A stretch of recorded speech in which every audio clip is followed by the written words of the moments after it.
Hello everyone, कल ICMR JRF का exam है एंड एग्जाम से पहले आपको बिल्कुल माइंड सेट करके जाना है कि आपको कितने कितने क्वेश्चन अटेम्प्ट करने हैं, हर एक पार्ट में, ए पार्ट में, बी पार्ट में कितना टाइम देना है और जो प्रीवियस कट ऑफ गई थी उसके अकॉर्डिंग आपको किस हिसाब से अपने क्वेश्चंस को, अपने मार्क्स को डिस्ट्रीब्यूट करना है, जनरल को, ओबीसी को, एससी को, एसटी को।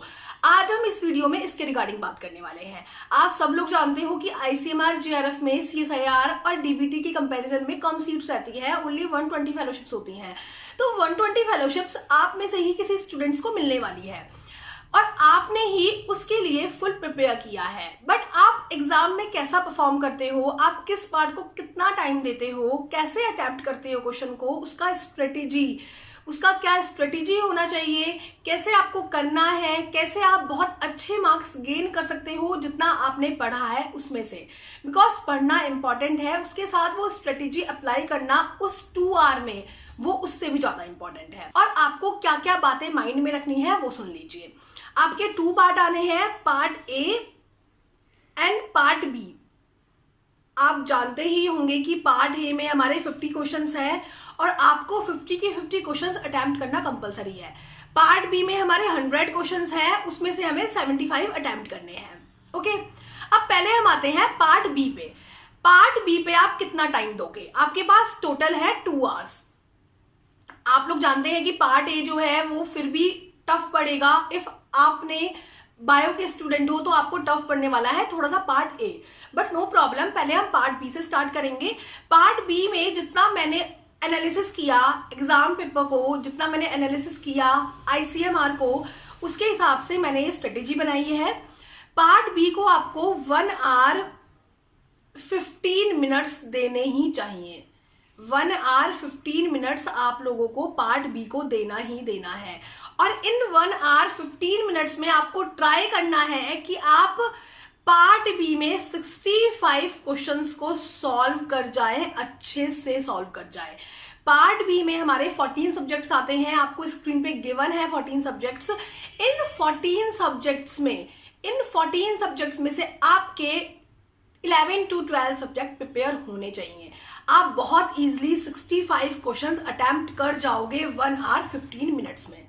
65 क्वेश्चन के अलावा ये तो आपको करना ही करना है, 65 आपके होने ही होने चाहिए। इससे ज्यादा हो रहे हैं वेल एंड गुड, बट आपको जो टारगेट लेके चलना है वो आपको 65 का लेके चलना है अपने पार्ट बी में।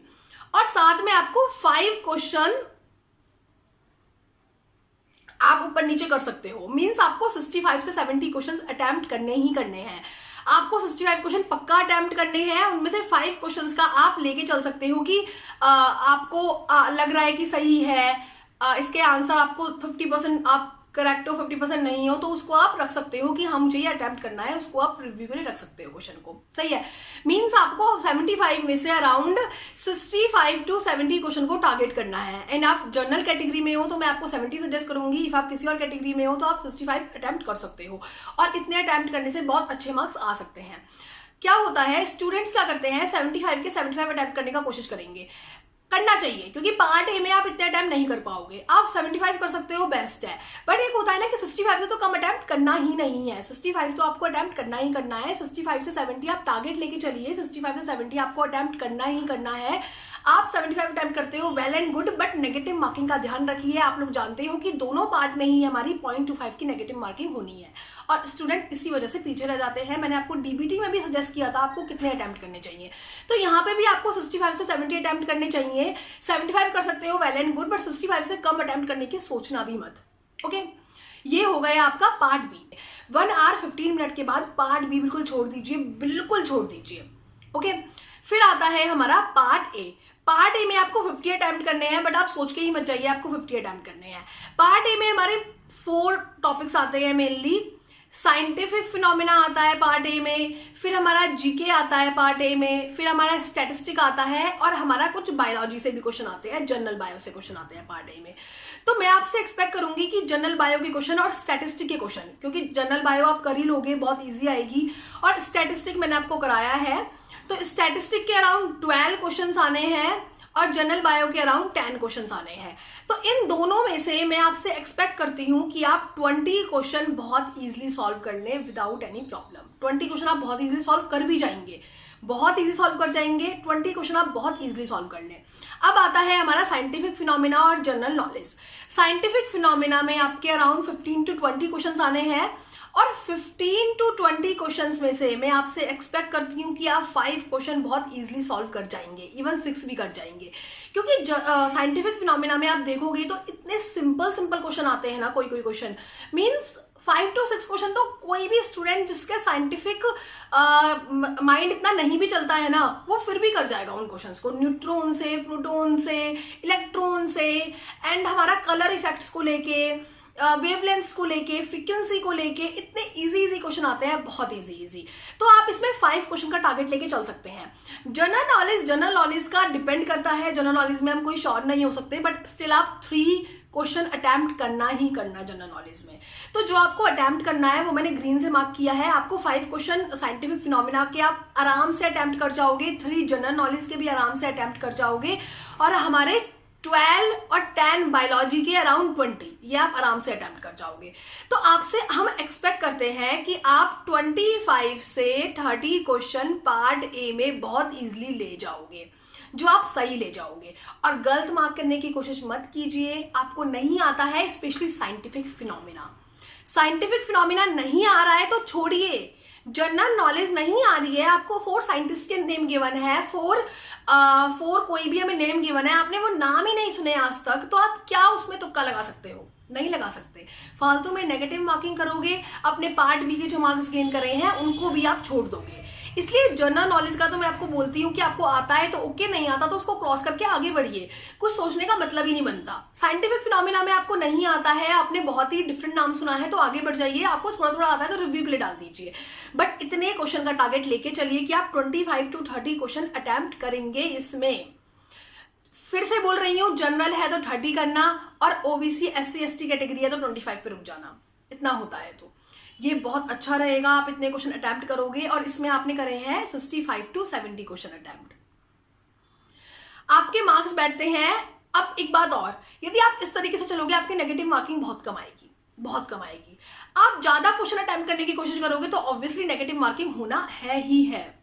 ओके, तो आप इसमें से ले सकते हो कि हमने इसमें अराउंड मार्क्स गेन कर लिए 25, क्योंकि 25 to 30 क्वेश्चन अटेम्प्ट करने की कोशिश करी, एक तो नेगेटिव मार्किंग में चला गया, 25 हमने अटेम्प्ट कर लिए। इसमें हमारे मार्क्स समझ लीजिए आप 65, इतने तो आपको लेके ही चलने पड़ेंगे, क्योंकि बायो है, बायो में मैं नहीं मानती कि आपका जो पार्ट बी है उसमें आपकी नेगेटिव मार्किंग जानी चाहिए। इतना कुछ पढ़ा है, CSIR के लिए भी प्रिपरेशन कर रहे थे, DBT के लिए भी करा है आपने, इतना कुछ पढ़ा है, कैसे आप नहीं कर पाओगे क्वेश्चंस को? ओके, इसमें यदि हम देखें तो हमारा स्कोर बैठता है 90। ये सब हमारे नेगेटिव मार्किंग के बाद है। 25 to 30 अटेम्प्ट करें, 25 मार्क्स आ गए क्योंकि कुछ नेगेटिव मार्किंग में चले गए।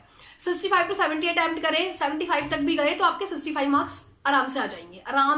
65 to 70 तक आप अटेम्प्ट करते हो तो, अच्छा अटेम्प्ट करते हो तो आपका आ गया 90 मार्क्स। 90 मार्क्स आ चुका है आपका। ओके, इस तरीके से तो आपको अटेम्प्ट करना है। और एक बात और, इसमें आपको पार्ट ए में आपको देना है around 30 to 40 minute. 30 to 40 minute में आप इजिली पार्ट ए को ले जाओगे, और पार्ट बी में आपको देना है 1 hour 15 मिनट। पार्ट बी में ज़्यादा टाइम देना है क्योंकि पार्ट बी ऑब्वियसली आप बहुत अच्छे से अटेम्प्ट करोगे और आप उसमें श्योर हो। इस हिसाब से आपका टाइम का डिस्ट्रीब्यूशन होना चाहिए मेरे अकॉर्डिंग, कि आप 30 to 40 मिनट इसमें दे, पहले आप 1 hour 15 मिनट इसमें दे जितना जल्दी हो सके पार्ट बी को कंप्लीट कीजिए, और फिर पार्ट ए पे आइए, उसमें 30 to 40 मिनट्स आप दीजिए। फिर एक बार क्वेश्चन को देखिए जो आपने रिव्यू के लिए डाला था, आपका एग्जाम बहुत ईजी 2 hour में हो जाएगा। अब हम बात करते हैं कट ऑफ की। कट ऑफ में हम बात करें तो इफ हम जनरल की बात करें तो जनरल में हमारा जो कट ऑफ गया था वो हमारा अप्रॉक्सीमेटली 65% कट ऑफ ज़्यादा जाता है। सही है। हम बात करें यहाँ पे ओबीसी की, SC की, ST की, तो हमारा जो कट ऑफ है वो हमारा 60% इसका जाता है, 55% इसका जाता है, और हमारा 50% इसका जाता है। ये हमारा कट ऑफ जाता है। 125 मार्क्स का पेपर है। यहाँ से हम मार्क्स देखें तो जनरल को हमारे मार्क्स चाहिए 82 पास होने के लिए, 75 चाहिए हमें पास होने के लिए, 69 to 70 चाहिए, 125 का 55% देखे 50% देखे तो 63 to 65 मार्क्स चाहिए, इतने आपको मार्क्स चाहिए। उसके लिए आपको अटेम्प्ट कितना करना पड़ेगा, जनरल वालों को अराउंड 95 से 100 अटेम्प्ट करना पड़ेगा 100 मार्क्स का। ओबीसी वालों को 95 अटेम्प्ट करना चाहिए, इनको 90 अटेम्प्ट करना चाहिए और इनको 80 मार्क्स का अटेम्प्ट करना चाहिए। ये है कितने मार्क्स का आपको अटेम्प्ट करना चाहिए पास होने के लिए, ये है आपको कितने मार्क्स रिक्वायर्ड है, और ये है आपकी कट ऑफ जो आपकी जा सकती है, और ये है आपकी कैटेगरी। ओके, और आपका अटेम्प्ट करने का कितना होना चाहिए, 25 to 30 हमारा पार्ट ए के लिए, और हमारा 65 to 70 हमारा पार्ट बी के लिए। ओके, तो मैं जनरल वालों से तो स्पेशली बोलूंगी कि आप 25 से 30 में 30 ही लेके चले, आप 30 क्वेश्चन अटैम्प्ट करें, और यहाँ पे आप 65 से 70 के बिटवीन जो लेके चले वो आप 70 लेके चले, और हो सके तो आप 75 ही अटैम्प्ट करके आए। ओके, अराउंड आप 70 लेके चलिए, 70 और 30 जनरल वालों के लिए है, और ये जो मिनिमम है 65 और 25 ये है हमारा ओबीसी SC ST के लिए। ओके, तो आप इस तरीके से अपने पेपर को डिस्ट्रीब्यूट कर सकते हैं, इस तरीके से अपने पेपर को अटैम्प्ट कर सकते हैं। यही स्ट्रेटेजी मुझे बेस्ट लगी बताने के लिए आपको। पहले पार्ट बी उठाइए, पार्ट बी में कोशिश करिए कि आप 65 to 70 क्वेश्चन बहुत इजीली सॉल्व कर पा रहे हैं, और उससे ज़्यादा भी हो रहे हैं, 75 हो रहे हैं तो well and good. Part A के भरोसे मत बैठिए, पार्ट बी में ही 75 हो रहे हैं तो वेल एंड गुड। अदरवाइज आप 65 to 70 अटैम्प्ट कीजिए, जनरल 70 ही अटैम्प्ट कीजिए। ओके, एंड आप पार्ट ए में जाते हैं तो पार्ट ए में आप 25 से 30 तक ही ट्राई कीजिए। पार्ट ए में मैं आपसे नहीं कहूँगी कि ज़्यादा से ज़्यादा करने का ट्राई कीजिए।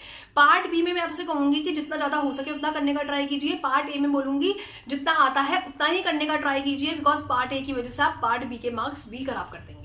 ओके, सो यही स्ट्रेटेजी थी आपके लिए, बहुत अच्छे से तैयारी कीजिए। और अब मैं कोई वीडियो अपलोड नहीं करने वाली हूँ, लास्ट टाइम पे बहुत ज़्यादा होश पोश हो जाएगा।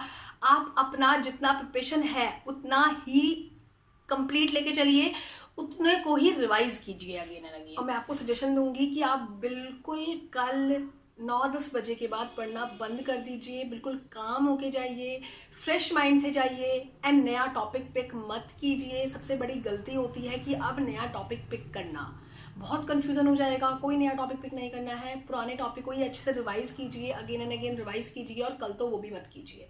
बिल्कुल काम होके फ्रेश माइंड होके एग्ज़ाम देने जाइए, और इसी तरीके से एग्जाम को अटैम्प्ट कीजिए। एकदम से क्वेश्चन देखते ही साइंटिफिक फिनोमेना के स्टार्टिंग के क्वेश्चन देखे आ ही नहीं रहे हैं तो बिल्कुल पैनिक नहीं होना है।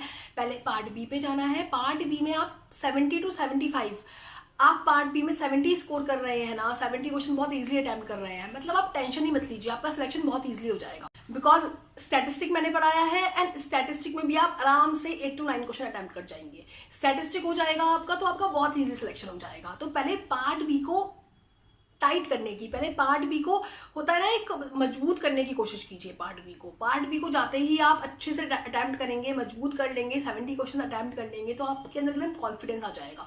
फिर आप पार्ट ए पे जब जाओगे तो आपको टेंशन नहीं रहेगा, कि पैनिक नहीं रहेगा कि बहुत ज़्यादा क्वेश्चन अटैम्प्ट करने हैं पार्ट ए में। पार्ट ए में आपसे जितना होए उतना कीजिए, 20 to 25 क्वेश्चन और मैक्सिमम 30 क्वेश्चन अटैम्प्ट करने का ट्राई कीजिएगा। ओके, सो आप लोग बहुत अच्छे से एग्ज़ाम क्वालिफाई करें, मेरा यही प्रेयर रहेगा। और कल आके अपना परफॉर्मेंस बताइएगा कैसा रहा। सो बेस्ट ऑफ लक आप सभी को, बहुत अच्छे से एग्ज़ाम क्वालिफाई करना। Thank you.